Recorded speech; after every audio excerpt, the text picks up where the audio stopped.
Fala pessoal, tudo bem? Eu sou o pastor Giovanni, esse é o nosso segundo vídeo, onde nós falamos sobre a purificação da criação, né? Nessa fusão do reino teocrático de Cristo na terra, o reino milenar, com o reino eterno de Deus. E aí nós falamos um pouquinho sobre o julgamento dos iníquos, dos réprobos, dos rebeldes no lago de fogo e enxofre. No lago de fogo, como é descrito em Apocalipse 20 e Apocalipse 21, tá bom? E aí nós falamos um pouquinho sobre o significado dessas palavras inferno, como um lugar, mas também como estado consciente dos mortos. Nós falamos um pouquinho sobre isso. Assista o vídeo número 1 para que você entenda o que nós vamos tratar aqui no vídeo de número 2. Então, aqui nós vamos continuar de onde nós paramos no vídeo anterior, que nós estávamos falando que Sheol, né, na Bíblia, que é a palavra abismo, inferno e lugar dos mortos no Antigo Testamento, né? Essa palavra Sheol, ela ensina três coisas. Primeiro, quanto à direção. A palavra Sheol do Antigo Testamento é que a direção é para baixo. Quanto ao lugar, a Bíblia ensina que é na terra. E em terceiro, quanto à natureza, descreve o estado de morte das pessoas, né? Um estado. Então não é o ato de morrer para o qual não temos a palavra em português, mas sim um estado ou uma duração da morte. É um lugar provisório, como nós já falamos. Os alemães, por exemplo, são mais afortunados tendo a palavra sterben para o ato de morrer. Sheol, então, significa o estado da morte ou o estado dos mortos, do qual a sepultura é uma evidência tangível. Ela só está relacionada aos mortos e pode às vezes ser personificada e representada por uma palavra inventada, né? Seria sepulturança, seria traduzida literalmente para o português, significando o reino ou o poder da sepultura.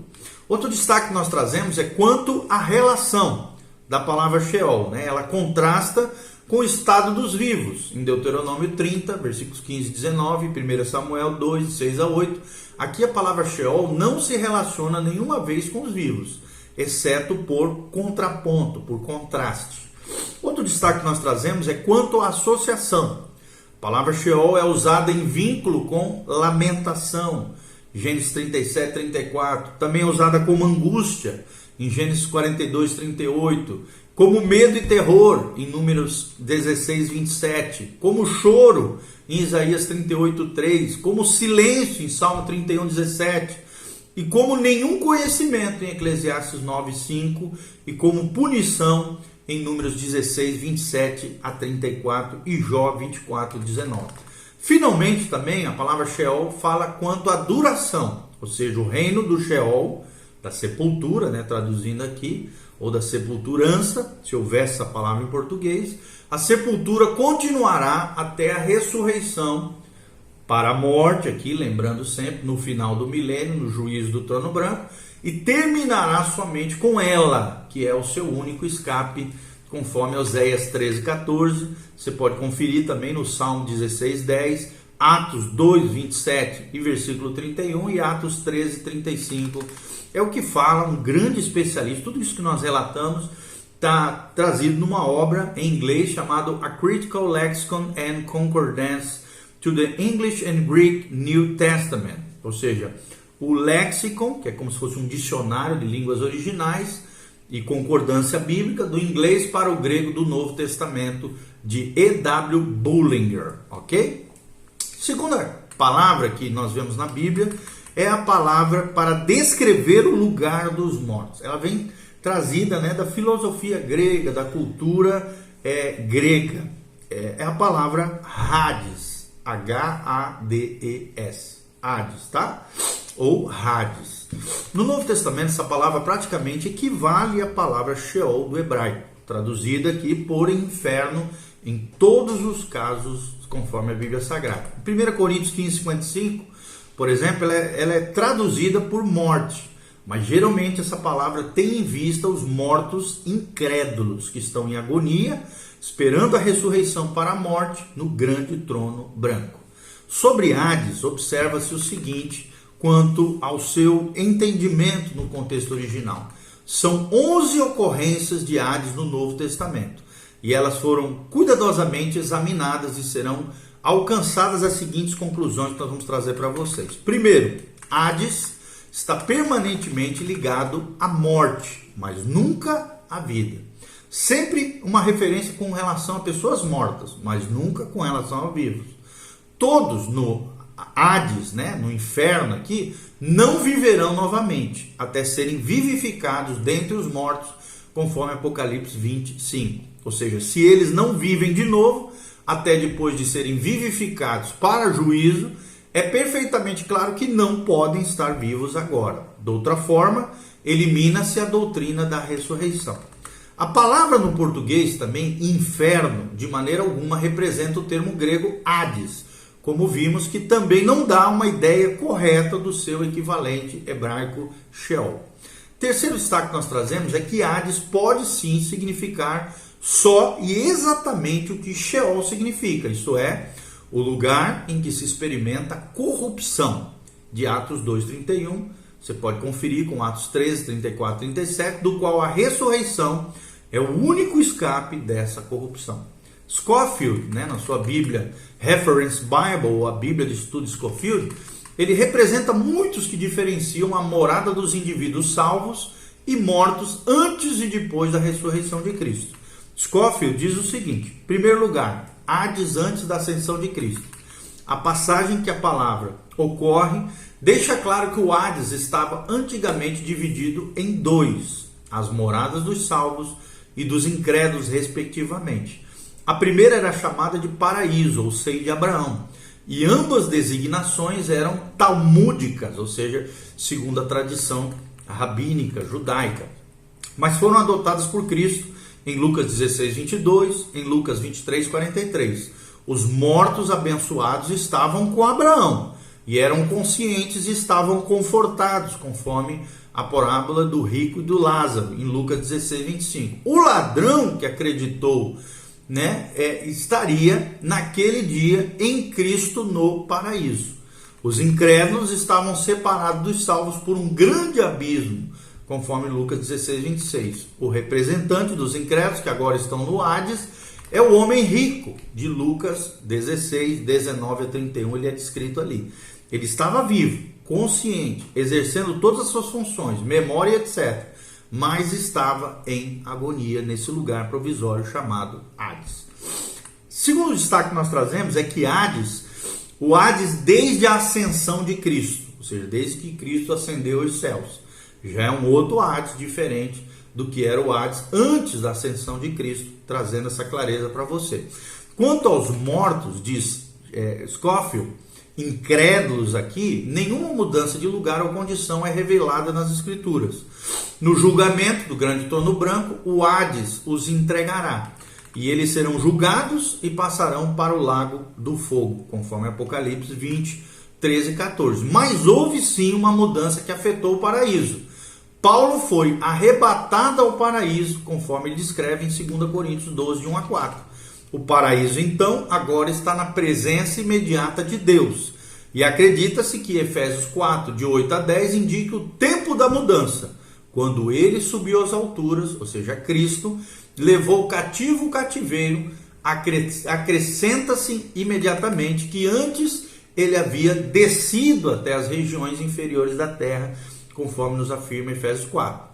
E a parte do Hades chamada paraíso. Durante então, o que nós queremos dizer com isso? Durante a atual era da igreja, os salvos que morrem estão ausentes do corpo, mas presentes com o Senhor, conforme diz a Bíblia.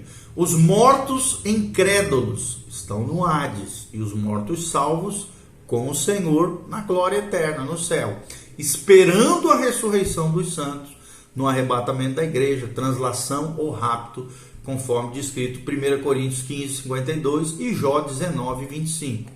Tá bom? Você pode conferir tudo isso na página 1098 e a página 1099 da Reference Bible. A Bíblia Scofield fala sobre isso. Aqui, claro, nós estamos trazendo a referência do inglês, tá bom? Traduzido para o português. Terceira palavra na Bíblia sobre inferno, lugar dos mortos, é a palavra Tártaros, que é usada apenas em 2 Pedro 2,4. em relação ao julgamento aqui dos anjos caídos. Ela parece referir-se especificamente à morada eterna dos anjos caídos. Tártaros, então, não é Sheol nem Hades, aonde todos os homens vão quando morrem. Nem é onde os ímpios são consumidos e destruídos, que seria a palavra Gena, G-E-E-N-A, no grego Gena. Não é aqui, então, não é a morada dos homens em nenhuma condição. Gena, né? Seria esse significado de Gena. É usada apenas aqui em 2 Pedro, em relação aos anjos, os que não guardaram o seu estado original. Você pode conferir isso, uma menção disso também em Judas, capítulo 1, só tem um, né? Capítulo em Judas, versículo 6. Ela denota o limite ou a margem desse mundo material. A margem desse mundo material ou o limite desse mundo material. A extremidade desse ar aqui mencionado na Bíblia, inferior, do qual Satanás é o príncipe, conforme Efésios 2:2, é que as escrituras descrevem como o habitat dos principados das trevas desse mundo, e também dos espíritos malignos nas regiões celestiais. Então, Tártaros não é apenas o limite dessa criação material, mas é chamado assim por sua frieza espiritual, é o que diz Bullinger na sua obra escatológica. A quarta palavra empregada para morada dos mortos, ou lugar dos mortos, é Gena, G-E-E-N-A, grega também, palavra grega usada 12 vezes no Novo Testamento. Mateus 5:22, Mateus 5:29, Mateus 10:28, várias referências falam sobre isso. Marcos 9:43, Lucas 12:5, Tiago 3:6, e em cada uso delas, ela é usada como um termo geográfico e tem em vista o estado final dos incrédulos. O julgamento aqui é sugerido e é esse o lugar e o estado resultante. Então, vamos trazer aqui as palavras de Gerhardus Voss. Ele diz sobre a palavra Gena na sua International Standard Bible Encyclopedia. Ele diz o seguinte: o Novo Testamento designa Gena, como um lugar de punição eterna dos incrédulos, geralmente ligada ao julgamento final. É associada também ao fogo como a fonte da tormenta eterna. Corpo e alma são lançados ali, e isso não deve ser explicado com base no princípio que o Novo Testamento fala metaforicamente do estado após a morte em termos corporais. Ela sugere aqui a ressurreição. Em várias versões, Gena, a palavra, o termo Gena no grego, é traduzido por inferno. O fato de que o Vale de Inom, era uma região lá de Israel, ter se tornado a designação técnica para o lugar de punição final, ocorreu por dois motivos. Em primeiro lugar, o vale foi o local da adoração idólatra Moloque, a quem crianças eram imoladas pelo fogo, mencionado em 2 Crônicas 28:3 e 2 Crônicas 33:6. Em segundo lugar, por causa dessas práticas, o local foi profanado pelo rei Josias em 2 Reis 23:10, e por isso ficou associado na profecia ao julgamento que viria sobre o povo em Jeremias 7:32. Também o fato de que o lixo da cidade era deixado ali pode ter ajudado a criar o nome que era sinônimo de máxima impureza. É o que diz Gerhardus Voss Gena, tá? Então, Gena aqui teria em vista a retribuição no lago do fogo como destino também dos incrédulos. Em Mateus 25:41, o Senhor disse aos incrédulos: apartai-vos de mim, malditos, para o fogo eterno, preparado para o diabo e seus anjos. A palavra aqui preparado, o termo bíblico preparado, literalmente é tendo sido preparado, sugerindo que o lago de fogo já existia e espera os seus residentes, os rebeldes, os iníquos, os desobedientes. E essa é a tese também de C.T. Schwarzer, então, na Universidade de Nova York, de que um lugar tal como um lago de fogo é conhecido pela ciência hoje também. Ele escreve o seguinte: a palavra lago, o termo lago, deve conotar certa quantidade de matéria em forma líquida. Logo, se a escritura é verdadeira, e nós sabemos disso, esse fogo eterno está no estado líquido. E uma prova simples das partes das escrituras que temos discutido está na existência do fenômeno singular dos céus conhecido como estrelas anãs brancas. A anã aqui é a estrela que, por causa de alguns fatores que aconteceram com ela, não claramente definidos no momento, deveria ser aproximadamente maior 5.000 vezes, ou mais do que realmente é. A título de ilustração aqui, se aplicássemos essa ideia a um planeta como a Terra, você deveria imaginá-la encolhida até atingir um diâmetro de 600 quilômetros, em vez de 11.000 quilômetros de diâmetro que ela realmente tem. Essa enorme densidade tem muito que ver com o nosso assunto. A maioria das pessoas sabe que o Sol, a nossa estrela mais próxima, é bem quente e há um consenso de que a temperatura dentro ou perto do centro das estrelas está entre 25 milhões e 30 milhões de graus. Tenta imaginar o calor. Nessas temperaturas, muito pode acontecer, como a explosão dos próprios átomos, o que ajuda a explicar o fenômeno da estrela anã branca. Uma temperatura também de 30 milhões de graus poderia explodir átomos. Isso levaria os átomos a perder seus elétrons, a despeito de a atração entre núcleos e elétrons ser um octilhão, de vezes maior que a atração da gravidade. As partes separadas poderiam então ser compactadas, especialmente sob tamanha pressão. Com atividade constante de raio-x, as paredes dos átomos não poderiam ser reformadas. Logo, densidades enormes, tais como encontradas nas estrelas anãs, podem ser alcançadas. Agora, observe, por favor, que as temperaturas tão altas, toda a matéria estaria sob a forma de gás. Numa anã branca, a estrela, a pressão é tão grande que os gases ficam comprimidos até atingir a consistência de um líquido, apesar de ainda restringirem as características de gás.